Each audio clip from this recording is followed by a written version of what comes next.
দেখো বন্ধুরা, আজ আমি চলে আসলাম অনুষ্ঠান বাড়িতে। সেখানে গিয়ে দেখি খাবার দাবার সব রেডি করাই আছে। আমি একটি শর্ট ব্লগ ভিডিও করেই নিলাম। দেখো বন্ধুরা, কত সুন্দর, একদম ভাজা মাছ, খুবই সুন্দর লাগছে।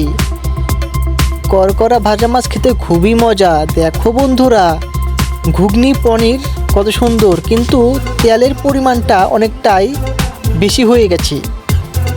এখন সব অনুষ্ঠান বাড়ির রান্না তো আর এক হয় না। এখন দেখা যাক কি হয়।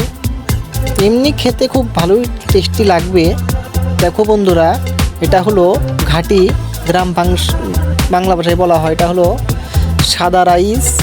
এই চলে আসলো আমাদের পাট ভাজা, মানে যাকে বলা হয় চপ। এই চপ খেতে তোমাদের কাছে কেমন লাগে অবশ্যই আমাকে কমেন্টের মাধ্যমে জানাবে বন্ধুরা। পুরো একদম গিজ গিজ করছে। এই চলে আসলো আমের চাটনি, কারণ এখন আমের দিন, সেই জন্য আমের চাটনি রান্না করেছি। আমের চাটনি খেতে খুবই মজা। তোমাদের কাছে কেমন লাগে অবশ্যই আমাকে কমেন্ট